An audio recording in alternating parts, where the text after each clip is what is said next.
I think we're ready to get started, so if we can kick it off with your announcement, that would be awesome.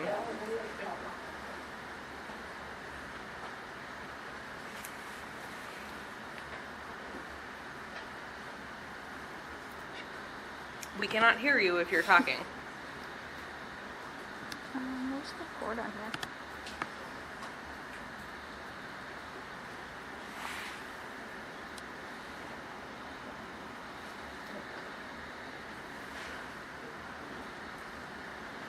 Good.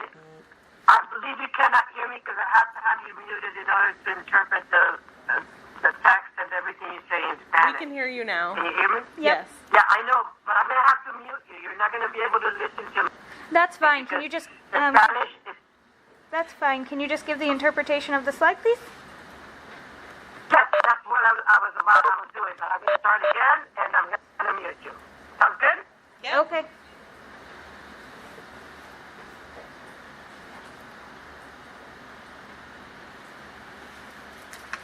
I think she's interpreting it into the Spanish. I think it's into the Spanish one. Okay. It's all right. All right. We'll just let it go. Okay. If you need Spanish translation, the information is on your screen, and you can access it that way.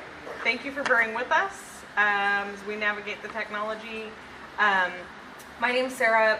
To get us started, I want to welcome up Veronica Soto. She's our director with a quick word of welcome. Thank you, Sarah. Good evening.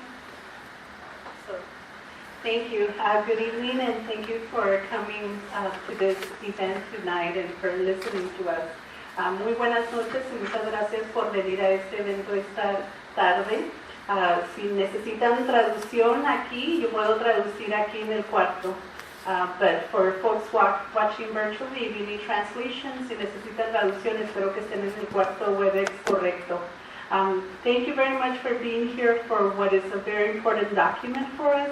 This is our strategic housing implementation plan that is building on all the efforts over the last 4 to 5 years that will take us to the next level when it comes to affordable housing. Over the last 4 and 5 years, we have increased the city's investment in affordable housing, and we have measured our progress. And that has led us to recalibrate what our goals for affordable housing need to be and to look at the additional policies that we need to work on. And so this document is a culmination of a lot of work from a lot of volunteers who are stakeholders in the affordable housing space who have helped to craft this. So this is really a community-driven plan that has relied on community voices for what you're about to hear. And so thank you once again for coming to join us.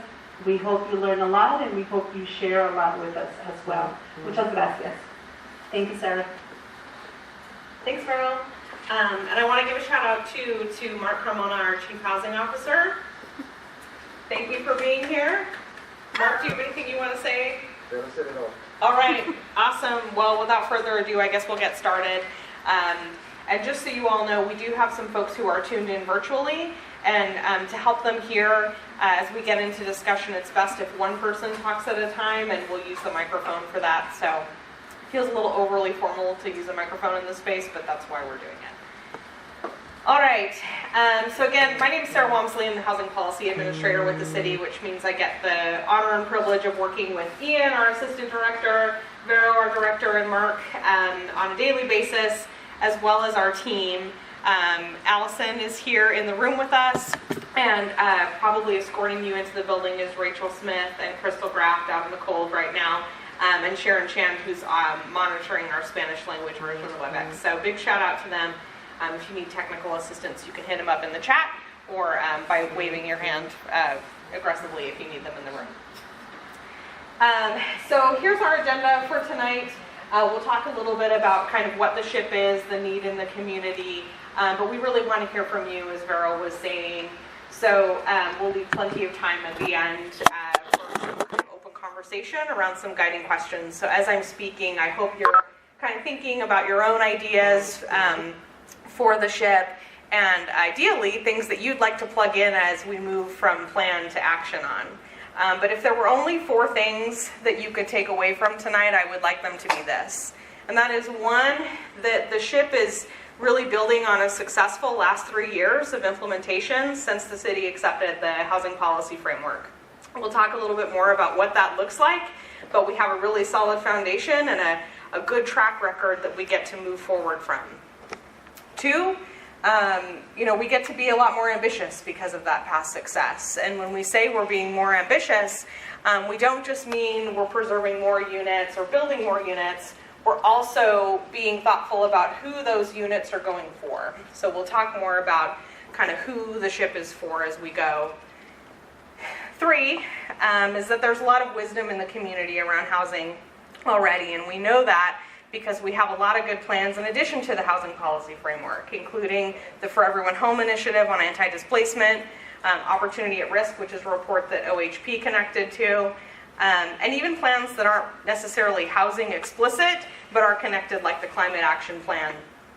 So the SHIP is really our effort to take all of those plans and weave them together in a way that charts us a nice path forward for housing. And then the last thing that I want you to take away from this is that it's really just the beginning of us moving from plan to action. We'll talk about the 36 strategies laid out in the SHIP. Each one of those that has a program or a policy attached to it is going to have to go through its own public development process. So this is just the first of many opportunities that you have to weigh in if you're just seeing the SHIP for the first time. So those are the 4 things, but we'll get into the specifics now. Next slide, Allison. That's a trick, huh? There you go. All right, so what is the SHIP? Why are you here in this room? The SHIP is our Strategic Housing Implementation Plan, and it is a 10-year vision for the city to really help us stabilize the households most at risk for housing instability in our community. So we're setting new targets, those more ambitious ones that I was talking about. We're focusing on households with the lowest incomes, and we have a lot of different strategies from those different plans and initiatives. And I have to advance my own slides around here. All right. So who drafted this plan? We had a process that included over 80 stakeholders from all kinds of parts of the community and a lot of really key players in the housing sector. Those, of course, include residents, people with lived experience of housing insecurity. Oops. I didn't advance the right slide, y'all. I'm sorry. All right. Thanks for being patient. Sorry. Okay. Community-based nonprofits. I want to acknowledge Kristen Dovell is in the audience from Merced Housing. Thank you, Kristen. Housing developers, homelessness service providers, and of course, representatives from the 3 other sort of adopting entities of this plan. So it's not just a city plan. It's also a plan for the San Antonio Housing Trust, the San Antonio Housing Authority, and Bexar County. We have a couple of Bexar County representatives. Thank you guys for being here. So this is really an effort that we're all part of. And I want to acknowledge, too, that our stakeholders in this plan adopted these principles, their equity principles, as they started this work. So as they began looking at plans and starting to develop strategies, they really had these 4 principles of affordability, choice, quality, and accessibility centered in their work. Next slide. All right, so you heard me talk about, kind of the success that we're building off of before, and this is really where that begins with the housing policy framework. I'm going to assume that not everyone in this room is familiar with the plan, but this was something that council accepted in 2018, so it's only 3 years old, and it had 24 strategies across the 5 action items that you see here. Develop a coordinated housing system, increase city investment in housing, increase affordable production, development, and preservation, protect and promote neighborhoods, and ensure accountability to the public. We carried those 5 themes over into the SHIP, so you'll see them again as you read this document. And then lastly, it set a 10-year production goal of 18,681 units, and we'll show you shortly how we're doing against those goals. Next slide. All right, so of those 24 strategies, 3 years into this plan, we've already completed half of them. A couple to highlight that are notable is the Risk Mitigation Fund. It's a $1 million fund we established to help prevent and mitigate displacement for folks in our community. We've reconstituted reconstituted our Housing Commission. We actually have 2 commissioners present at this meeting, Kristen Davalette Merced and Commissioner Johnson is virtual. Thank you for being here, both of you. We also, just recently, thanks to the voters, passed a charter amendment to allow us to use bond dollars on affordable housing. If you haven't yet heard about the bond, you will hear a lot about it over the next few months. There's a meeting coming up on the 17th I hope you all can join us for. And lastly, we've hired our Chief Housing Officer, Mark Comono, who's here in the room with us.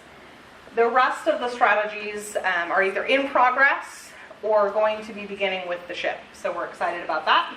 Next slide. And here's how we're doing against the production and preservation goal. So I know there's a lot of information on this slide. The gist of it is, in terms of raw numbers, we've already exceeded our 10-year goal in just 3 years. So that's why we're saying, we get a really good opportunity here to be more ambitious as we set our new targets. But one thing that we've heard really consistently from community over the past 3 years is that we really need to look closely about how we define affordability. And we did that, next slide, by working with our Housing Commission. We spent a good 8-month process with them, talking with members of the public, our community housing development organizations, the public utilities, to really understand, when we talk about affordable housing, what do we really mean for a household? And so what they ended up coming up with was moving our traditional understanding of affordability, which was consistent with the housing policy framework, which is an 80% AMI, and that's about $40,000, $80,000, $60,000. Had it memorized before this meeting, but not anymore. So that's about $60,000 for a household of 3. So what we were looking at is lowering that down to 60% AMI, which is about $40,000 for a household of 3.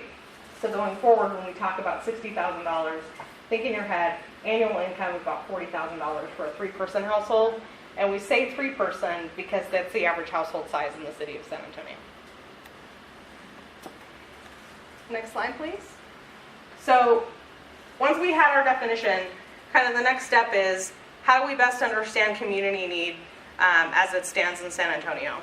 We worked with an economist, Economic and Planning Systems, who are the same folks who helped us develop the housing policy framework. For that reason, we know they really understood San Antonio and kind of our housing journey. And they helped us develop an index that identified folks who were A, cost burdened, meaning they're paying more than a third of their income on housing, and B, were least likely to have an affordable option available to them in the community. So on the next slide, we'll see how that shakes out. So that identified 95,000 households. You'll see as you're looking at this slide, about half of those households, a little over half actually, are renters. But one thing that is less obvious is that people with incomes below 60% AMI, again that 40,000, actually make up 82% of this whole need. People with incomes below 30% AMI make up about 47%. So remember that as we go into the future slides. So with the SHIP and with the housing policy framework, we've identified a couple things, right? We know that there are these 95,000 people in our community of need for 2 reasons, broadly. Housing supply isn't keeping up with economic growth, 1, and 2, housing costs are outpacing people's incomes. So our 2 buckets of solutions to that are, we can either increase people's incomes or subsidize their housing costs, or we can build and preserve new units. And with the SHIP, we're really looking at doing both. Next slide. So here's some examples of how we approach those issues. With increasing household wages or subsidizing incomes, we've got some example partners up here of folks who are at work doing that. So the San Antonio Housing Authority, the city's Department of Human Services, our new Workforce Development Office, they have programs like Housing Choice Vouchers or HOPWA vouchers, that's housing opportunities for persons with HIV or AIDS. And we also, VHS has a really cool program of benefits navigation. This is something that's really taken off under COVID-19 to help people who are coming to us with other needs identify sources of income for them that they're already eligible for. Things like SNAP, or income assistance for folks who have members with IDD in their household. Then the other section is, excuse me, I almost glossed over SA Ready to Work. That's kind of a big initiative for us, but this is helping people get into job training for folks who this is an option for and can move up the career ladder and kind of boost their household income. The next bucket of preserving and producing more income-restricted units, that's something that folks in the NHSD world are really comfortable with. We have some really common tools like gap financing or housing tax credits that help us put new units on the ground or preserve existing ones. And for single-family homes, we have some really good owner-occupied repair programs and rental options as well. One thing that's unique about the SHIP is also that we want to leverage private sector development. And I don't just mean private developers in this, but also individual household members who might want to open up their home by adding an ADU, an accessory dwelling unit, or exploring room sharing for some extra income. So there's lots of ways to unlock private development here. One of them is also looking at our Unified Development Code to make sure that that's set up in a way that isn't setting up unnecessary barriers to affordable development. Yes. We're going to switch to try and have you talk directly into this. Oh, they can't hear me online? It's breaking up real bad. Sorry. You can Okay. take this over there if you want. You can move this and talk at the podium with it. Okay, do I advance the slides on this one? Yep. Okay. Okay. Thanks for bearing with us. We'll figure it out.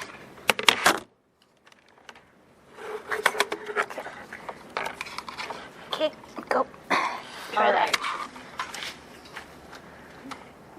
Virtual audience, I hope you can hear me better. I'm going to lean into Take the your laptop. hotspot with you. All right. So that's a little bit about who, what, and how. Next slide.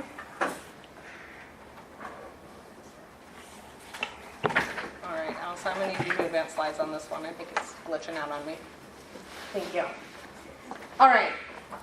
So as I was saying, we're looking at really multiple ways of approaching this issue besides just building new units. And you can see how that breaks down on here numerically. So we've got our 95,000 households who are of need. The interventions that we're looking at for them include 28,094 new built or preserved units, 23,798 households impacted through job training, such as through Ready to Work. Public assistance, that's our vouchers or benefits navigation, 17,210 households. And then lastly, private sector, that's ADUs or, units that we can develop through changes to UDC, about 25,898 units. So here's how those break down kind of back in the AMI framework that we were showing you earlier. And you'll remember that when we were looking at the need, I told you that 82% of that was below 60% AMI. Same thing here, 82% of our targets are for below 60% AMI. Half of them are for 0 to 30% AMI. And this is a big shift compared to the housing policy framework, where only a third of the targets were for 0 to 30% AMI. So we've heard a lot from community about the need for 0 to 30% and lower income, and so we're really focusing on that here. Also shifting towards a greater focus on preservation, which now you can see. 55% of our units are preserved versus newly produced.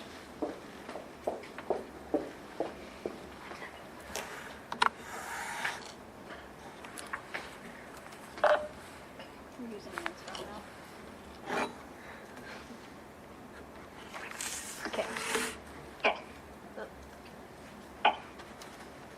Okay. Virtual meetings. All right. So here's a little deeper dive. Can you hear me this way? Can you hear her without this? Okay. Okay. There you go. Here's a little deeper dive into what those 28,094 units look like. A couple things that I want to call your attention to on here is this number, the rental production number at 0.30% AMI. It's 6,900 units. 1,000 of those are actually permanent supportive housing units. That's a program usually for people who are exiting homeless after periods of chronic homelessness. And one thing that's really exciting about it is that we hope that our first site-based permanent supportive housing in San Antonio will be right here in District 2. We're really excited about that. And Tia Moen with Town Twin Village is here as well. So you can bug her with questions about that. And then lastly, you have a double asterisk here at rental production at 60 to 80%. We did not put a target there intentionally because it does not match the definition of affordability that our housing commissioners have given us. However, we know that there will be units produced at this level and we're still going to track them. They just don't count towards our affordability goal. Seeing head nods, so I'm assuming that makes sense for folks. Cool.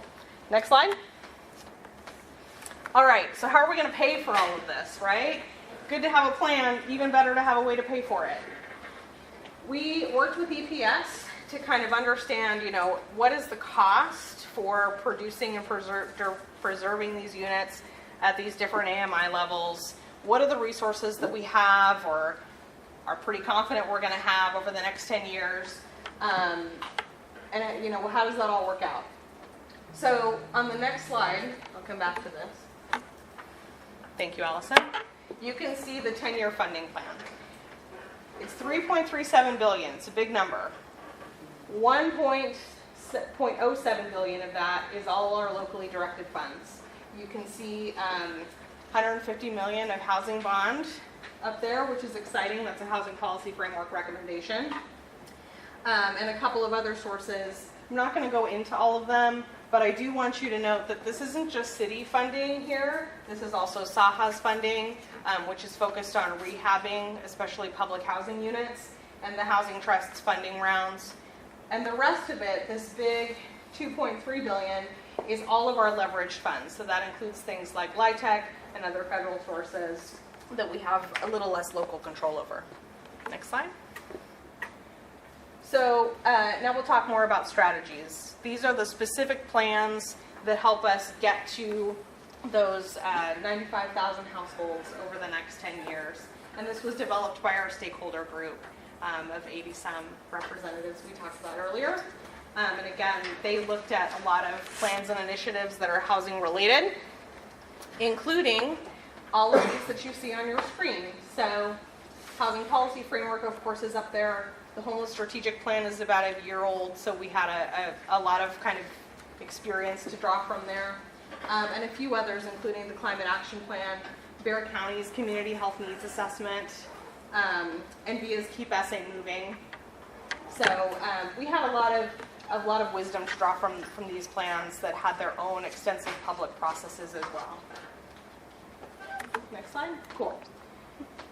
So we have 36 total strategies. They're along the same categories as the housing policy framework. Not going to go into the whole list of strategies, or you would be here for 7 more hours. But you do have a list of them as well as the goals in the little 15-page packet with you. And if you want to actually read them, the draft is posted online, and we have hard copies here. There's enough for everybody as well. So, who is going to actually do the plan? As I said before, this is not just a city initiative. We have 3 other partners in the trust, Housing Authority and Bexar County, to help us along the way. And we'll also have a lot of nonprofit and for-profit community organizations that will help us with this implementation. So just to highlight a couple of the unique roles here, the city is going to lead on that reporting and public engagement. So our housing commissioners, through their public engagement and outreach committee, Laura Salinas Martinez is a member of that committee, and she's here tonight. Their dashboard and annual report will help us, kind of lead the way on getting the reporting out on all these metrics. The Housing Trust is a partner on a lot of our affordable development deals, so they help get that deeper level of affordability. The Housing Trust, obviously a major leader in administration of housing vouchers here, so very important on the public assistance perspective, as well as making sure that our public housing remains healthy and available to folks in the community. And our Bexar County members, thank you guys again for being here. They have a lot of unique jurisdiction over governmental functions that the city does not have. And one of those things is eviction court. So another thing that COVID kind of gifted us was the ability to partner really closely with them about what to do with the eviction courts. We've been working with them very closely over the last year and a half directly in eviction courts, and look forward to continuing that relationship and identifying new ways to kind of strengthen that process.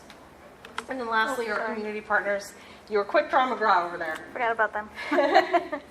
We really lean on the community partners to actually build and implement operations in those affordable housing developments. So the city is not a builder of affordable housing in and of ourselves. We contract out for those things, and we don't name them specifically on the slide because there are too many to list, and a lot of them will end up being competitively selected through our own standards. Next slide. So how do you get to be part of this? You're already doing your part by being here. Thank you for that.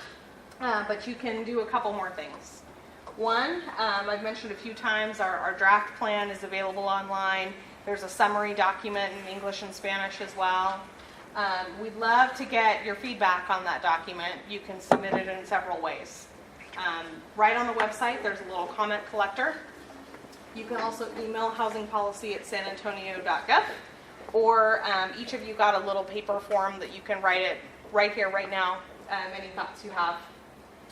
As I said before, the ship is really just the beginning of shifting from plan to action. So as we get into these strategies, we're going to need to come back to community and to you specifically for how you want to see this take shape on those individual pieces. So if you've got one strategy that you see that looks really inspiring to you, put your name down. We'll call you or email you when it comes time for us to get working on that policy. Note that it might not be next week or next month. It is a 10-year plan. And you can track that progress by following along to the Housing Commission. We'll be giving updates at their monthly meetings. And they'll also have a dashboard and annual report that is coming live in the next quarter. Next slide. Don't look. No. We're not in control anymore. You're Okay. All right. Okay. Next steps. We are here. Yesterday we presented to the B session of City Council. So council's got to see this, and also our Housing Bond Committee. Tonight we're here at St. Philip's. This meeting is streamed, and so is our next one at Ego Library. We'll also have ASL interpreters available virtually for that one. So whether you're here or listening virtually, you can get sign language interpretation. Our public comment window closes on the 22nd. We've got a few more weeks open on that. And then we're aiming for council adoption in early December. Thank you. Next slide. Cool. Yep. Here. All right. So you've heard a lot of me talking. I'm going to hand it over to you now. And I will lean on my staff peers to help us answer questions. Maybe we can take a few rounds of clarifying questions, and as you're asking your own questions, we'd love to hear from you if there's a strategy missing from SHIP, if there's something you're really excited about, and of course what you would like to work on. So as we're speaking, remember that it's easiest if it's one person at a time. Ian's letting us use his phone as our microphone. Thank you, Ian. No problem. And we'll alternate to folks in the chat as well if there are virtual questions. Yes.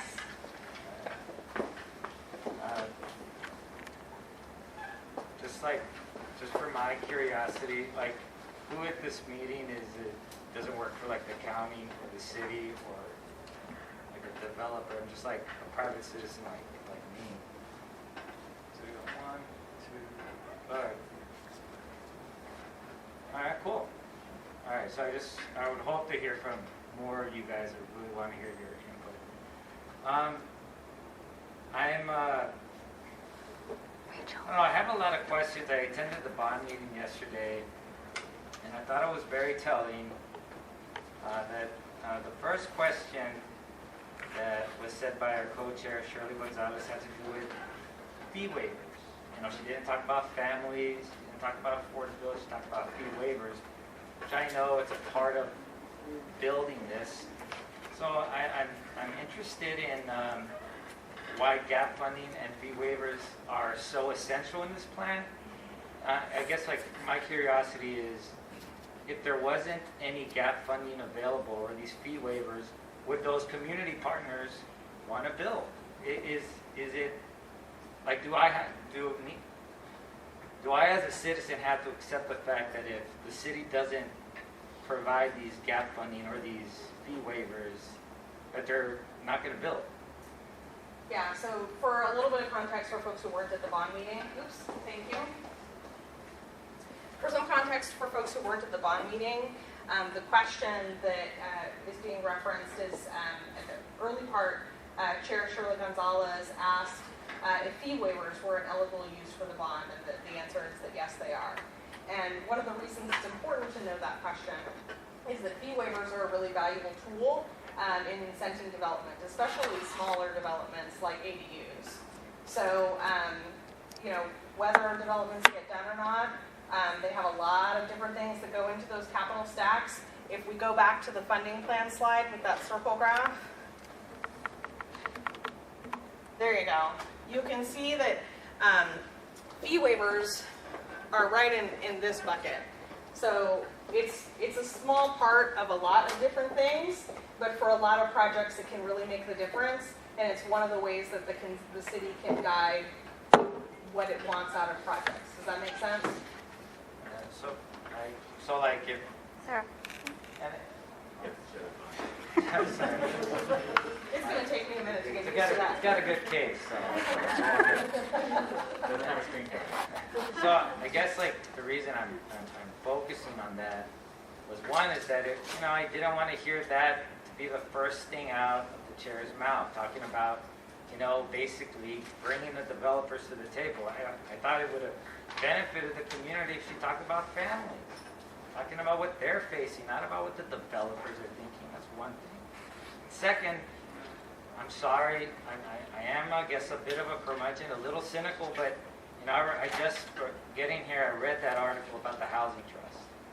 The mayor himself called it a rudderless ship. The people that founded it, Mayor Berriozaba, they're disappointed in that. And I am looking for some type of security to make sure that these type of abuses don't happen. And what kind of guardrails are being put in place to make sure that we're not just being taken for the perpetual right again. So I'm really concerned about that. And I'm just trying to look for some type of insurance. How are you guys going to make sure that, that more of the same isn't going to happen? Yes. Yeah. Thank you very much. And I'm sorry, I didn't catch your name. Rick Trevino. Rick Trevino. Nice to meet you, Rick. Ian Benavides, Assistant Director for the Neighborhood Housing Services Department. I think that those are all valid concerns.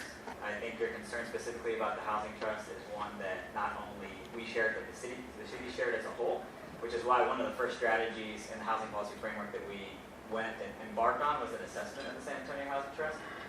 They have new executive leadership and are in the process of appointing a new board.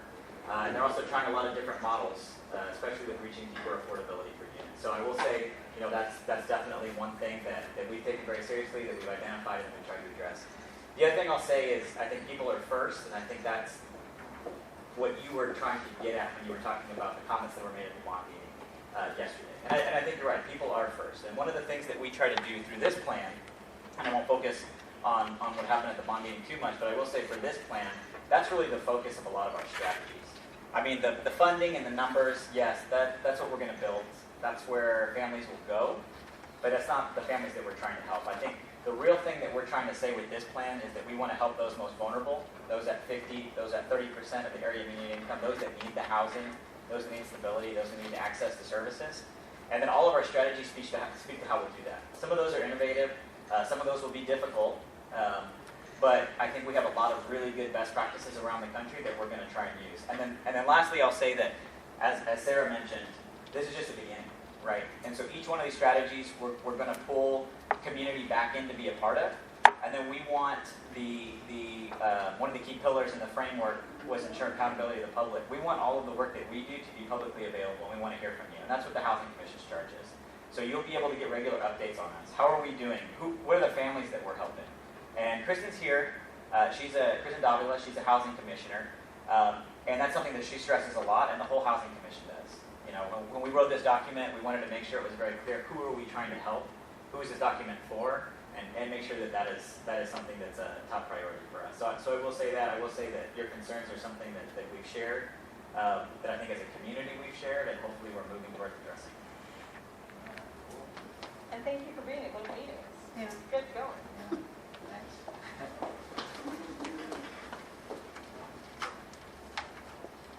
Hi, I'm Kristen Davila with Merced Housing Texas, and I wanted to speak from the perspective of an organization that is a mission-focused organization.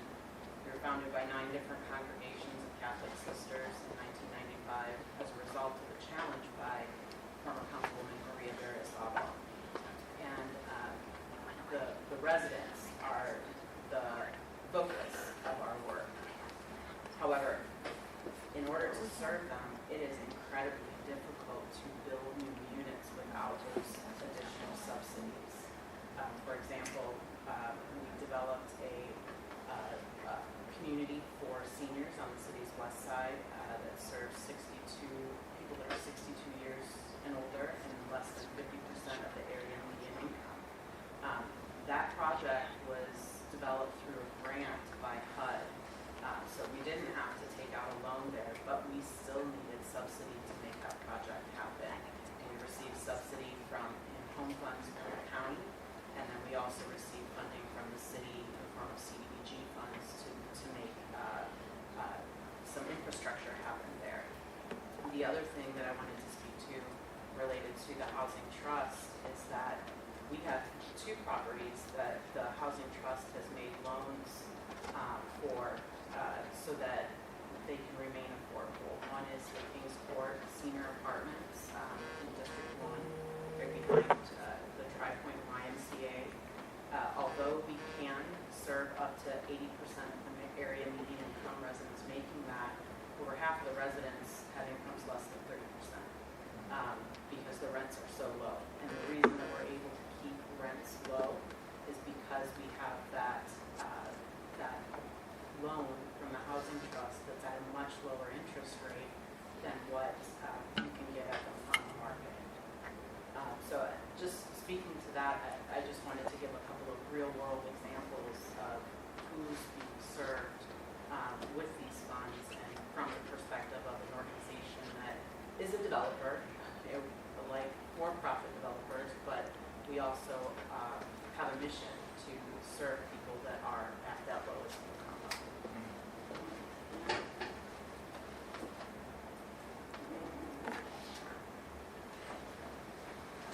Separate from that.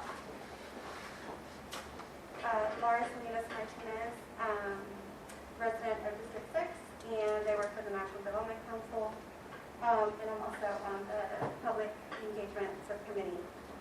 Just something that I think that we could look at on the multifamily rental rehab program.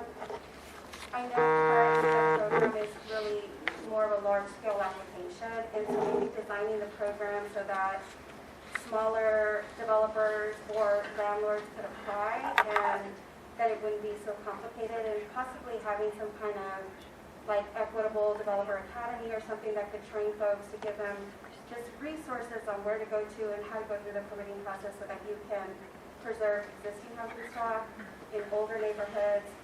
And because I think right now the application process obviously is built for a little bit more experienced developer, and so that's how the funding is a lot. They're trying to get these out a lot of folks, and also the not just multifamily, but 2 to 4 unit or single family rental, I think is something that's very much needed. And then I don't know where it falls in the schedule, but on the down payment assistance program, and I just provided some feedback today, I think it's going to be important to look at maybe redesigning the program a little bit to provide up to 25% possibly of the down payment so that folks don't have to pay mortgage insurance so that buys them a little bit more affordability. And maybe increasing that to look at what the market, what the current median sales price is and what an affordable, somebody at 80% or below or 60% or below, whatever it is, can afford, and then trying to fill the gap that way. Because right now, it looks like the city provides up to $50,000 of development subsidy to a developer, but you're not providing that to a direct subsidy to a home buyer, and the home buyer is then limited to where they can buy. And you want to be able to give them choice and options. And so I just think that should be looked at just a little bit differently, because I think they could really increase their affordability, and they could really have options of where they want to live, and maybe live next to their family or things like that, and maybe they've been priced out of those areas. Yeah, one of the, I'm going to wait to speak till I have my yeah, thank you, Laura. I think the earlier part of your comment also speaks to another strategy in the SHIP, in particular about supporting and growing nonprofit development. We worked really closely with our community housing development organizations on ways to do that. And so I think, it can be kind of a rising tide lifts all boats situations for, nonprofits that are just coming onto the scene and, obviously help our capacity system-wide by being present there. So thank you. Even private landlords, like even small landlords, even if they're not a nonprofit, so that they could continue, because they could just be providing affordable housing, but maybe it's not exactly, up to par and up to standards, and maybe we could do improvements like that for a private, landlord that maybe doesn't have that expertise like a developer. Sarah, we didn't catch that. Definitely. That was actually one of the recommendations in the For Everyone Home initiative that carried over to the SHIP too. So I'm really glad to hear you ask about it. Was, how do we find ways to incent landlords who have these units that they're keeping at affordable rents, to keep those units affordable and up to code and all those things. So we'll put your name down to work on that strategy. Vera, did you want to add anything onto that? Right, cool. These are good ideas, you guys. Thank you. I gotta know. Bring it on. And then not an idea necessarily, but just more curious. All right, so actually I do have an idea. So I attended the meeting yesterday, and all I could tell about the people that were the committee members is what their name was and what district they represent. That's it. I don't have I know Christine Drennan was the professor at Trinity. She talked about economic segregation, but, other than that, I don't know who these people are. And I think it would really benefit, transparency and trust in the process if we knew, just like maybe a brief bio of credentials, where they're from, like if they're developers or they're just a teacher, things like that. I think it's really important because, look, there's a lot of skepticism on this type of stuff, I was part of that last bond, and everything sounded great, you guys present things, it sounds like this is going to be a foolproof plan, but, I want this thing to work, because this is like our one shot for big time housing, right? So I think that's a real reasonable suggestion, just to find out, who are the people on the committee, who are they speaking for? But there's, okay, now my question about, I know I said like a quarter of this housing strategy is going to be contingent on job training. A big push for that SA Jobs program, right? A huge allocation of money, right? Over $100 million. All right. How, and that was also mentioned at the bond as well. Strategy is increasing wages. All right. What is the city doing to do that? Because I see that San Antonio is in the United States of America, and that's not happening anywhere. I think, is this like an overpromise? Because what happens if the jobs that are being created aren't supporting enough incomes to buy a home, or even put someone to afford, a rental property? I'm curious to see how we're going to hold ourselves accountable if that falls through. And if there's maybe a contingency plan, let's say the jobs that we create, don't create the incomes that we want. Can we then commit, money to create these 23,000 households? Because, this is the big question. We hope that thing works, but, I've never seen anybody in the city challenge the Chamber of Commerce. or the Hispanic chamber. And I just want to know, like, how can we as a city increase wages? Because that's a big part of this, you know? And if we, like, I know also, like, housing prices are rising.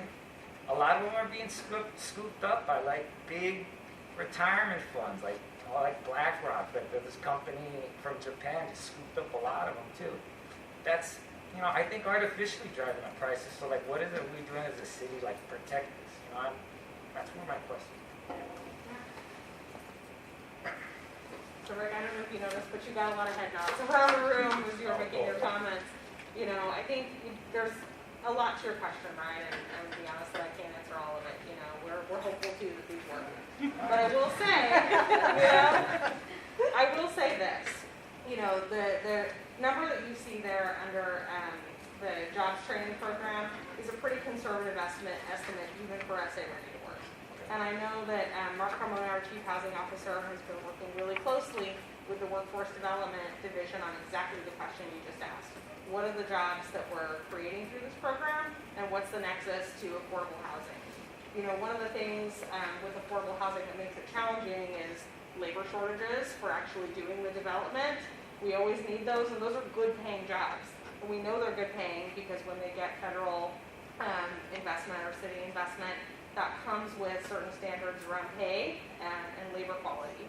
So by linking those two things, we think we can make a good progress forward in both categories. Real quick. Oh, sorry. Shocked you. Yeah, the other, it's a good question, right? And I think anytime you make a plan, especially a 10-year plan, there are projections and estimates that have to be made.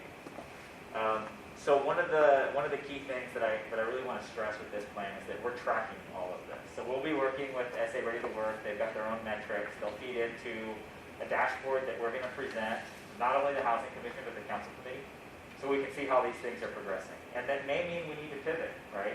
You talked about a contingency. What do we need to change? Well, I don't think we know that until we start. We don't know that until we start tracking. So those are things that we're committed to, because at the end of the day, we're not just responsible to the council, we're responsible to the city who's putting in the investment and all the citizens. So that is one thing that will be done with this plan is tracking and accountability. Mark had his hand up. Yeah.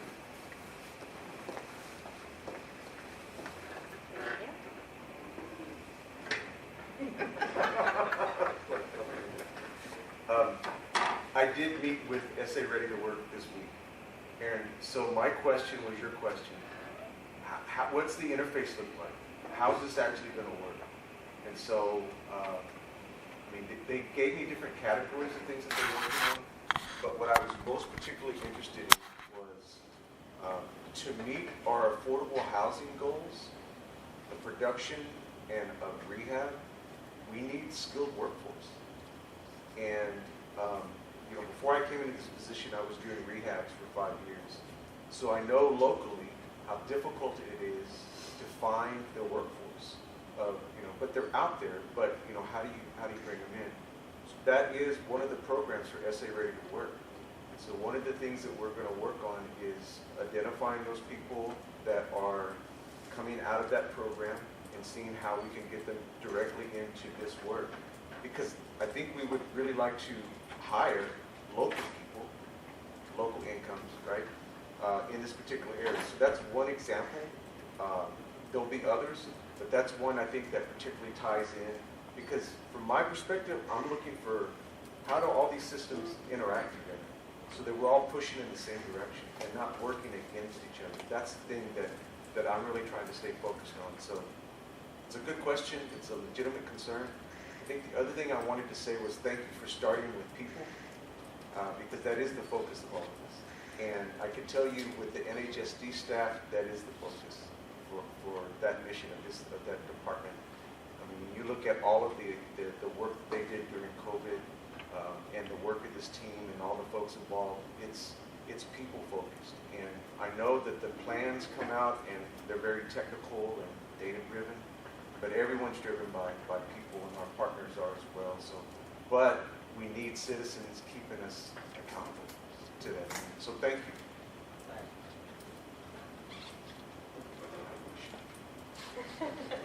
That's one question.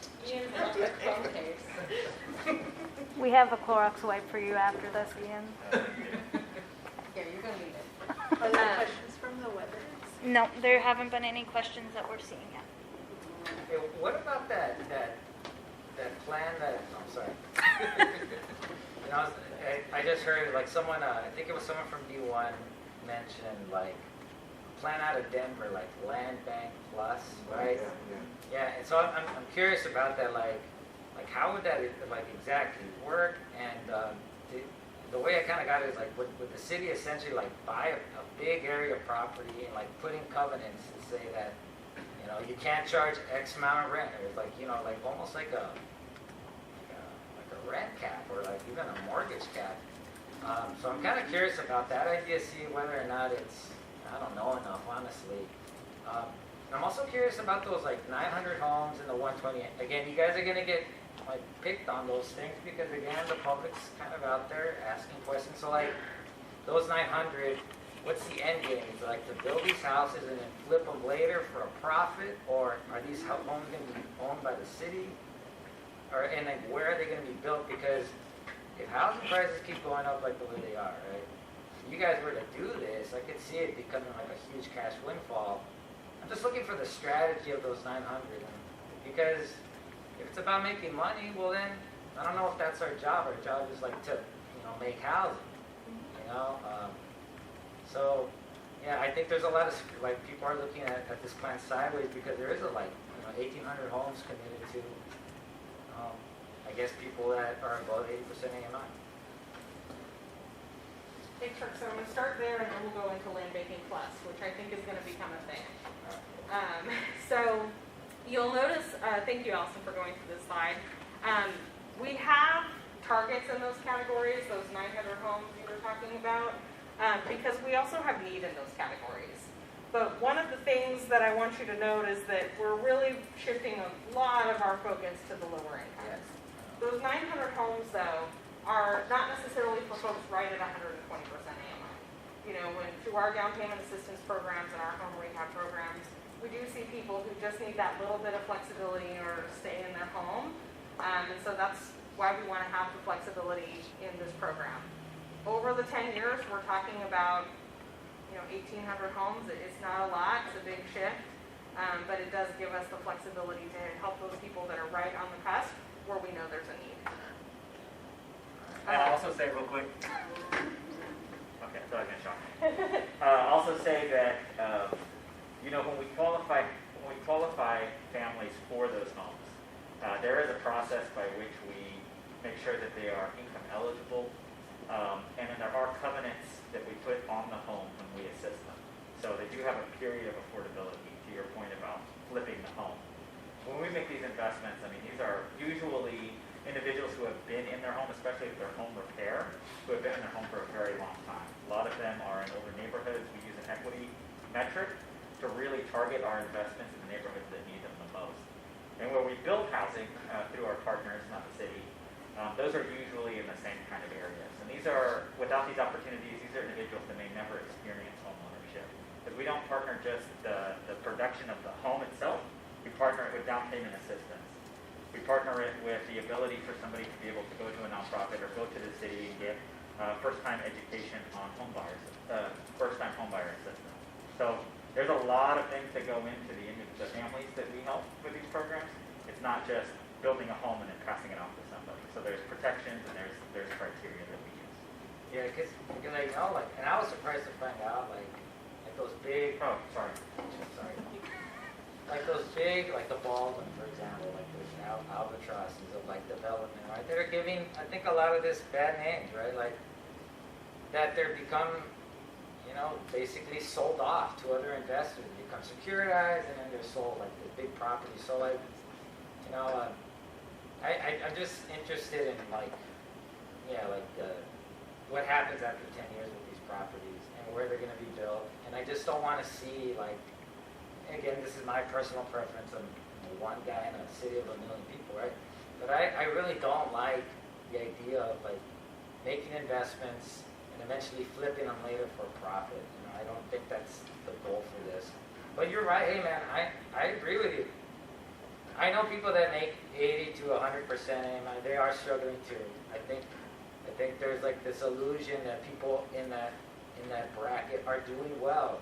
And, you know, I mean, they're doing better than most. I know that, but it's a precarious existence in the city. I mean, jobs leave. You know, look what happened with COVID.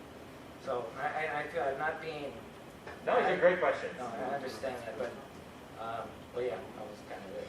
But I'll let Sarah talk a little bit about what was it, land banking? Land banking Oh, funds. yeah. Yeah. So those are comments from the bond committee meeting. So for folks who weren't there, it was an idea that came from Leela Powell, one of the district one representatives.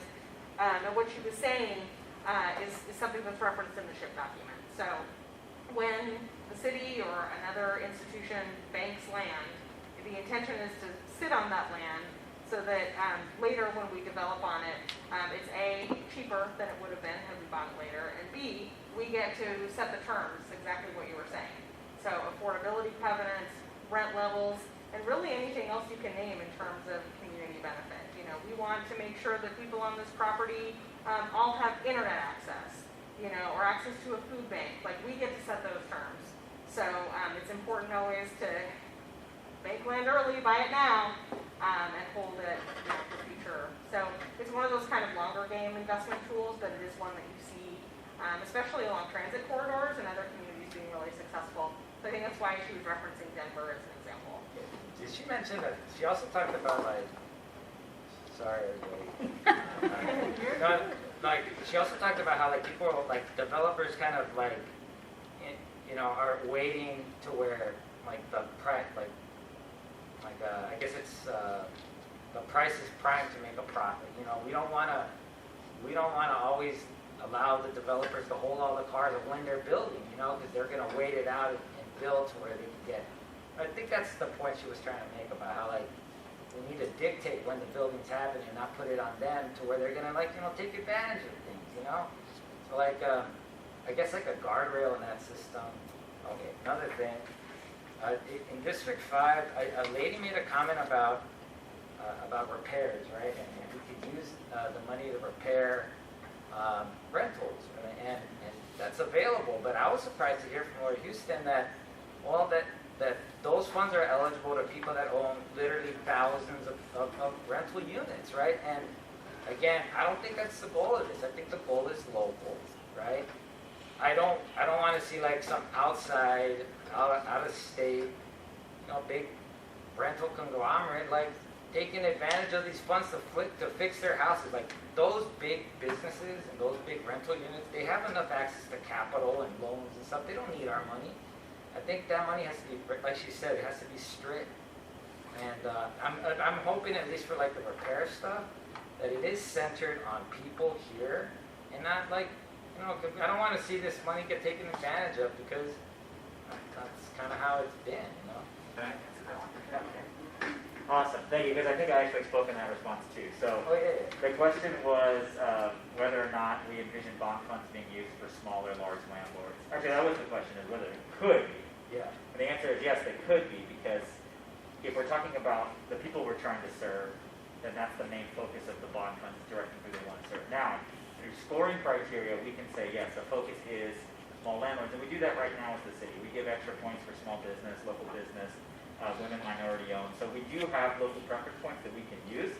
And certainly, if the bond committee wants to prioritize smaller landlords or developers, local developers, you know, we can do that. So I think there's one question: is it eligible? Can we do it? And then what we want to do. And I think those are questions that we'll answer through the bond process. And let's say they can. Like, are we gonna ask, like, okay, guys, have you tried to look for like funding on your own before you come to the city? Like, again, these are sophisticated financial entities. Like, they could go to a bank and get this, right? So like, sorry. Right? So like these, again, sophisticated rental unit buyers or whatever, I don't know what they're called. Anyways, like, they have access to capital, they have access to loan, they have good credit ratings, right? Like, can they exhaust those things before coming to the city? And that's kind of what I'm, you know. Yeah, so I will say that our funding, typically from the city, comes with a lot of strings. So if they can build something without coming to us, they will usually do it. That's just being honest. When they do come to us, we do a couple of things. So we usually have a competitive process, so we have scoring criteria. Then we have an underwriting process, so we ensure that the development actually needs the funding. So we hire third-party underwriters to make sure that they do. And then we go through the award process that goes to City Council. So we've got a couple of stopgaps to ensure that the person actually does, or the developer actually does need the funding, and that it's meeting the city's needs. But those are great questions. I mean, those are the reasons why we have those, is because we don't want to enrich developers. That's not our goal, and that's not what we do with our funding. So I want to hear you. I have to share from the chat. Commissioner Johnson appreciates your questions, and she says, this man is asking the right questions. So, there you go. Thank you, Nikki. And I'll say to that point, city money is usually the last in, so it's usually kind of finishing off the capital stack where they've already got. We are a little bit over time, and we can hear questions all night long, but I do want to be respectful of folks' time. So I think what we'll go ahead and do is wrap up. If you can please fill out your little forms with ideas, strategies you want to be part of, and leave them here for us. We love that. Join us again next week if you're up for it at the Eagle Library on the 9th. Follow our progress at the Housing Commission website. Thank you all so much for being here.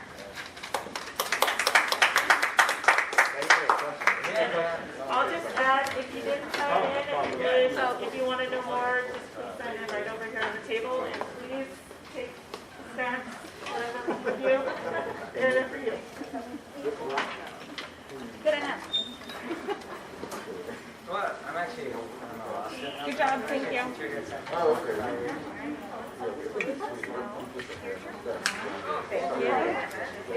All the way.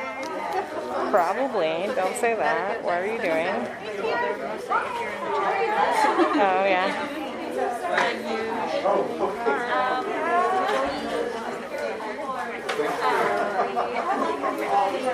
I'm so sorry.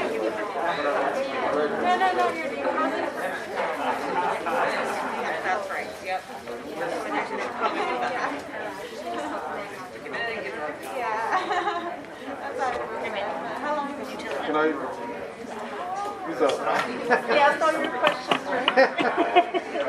Actually, he asked me some of them.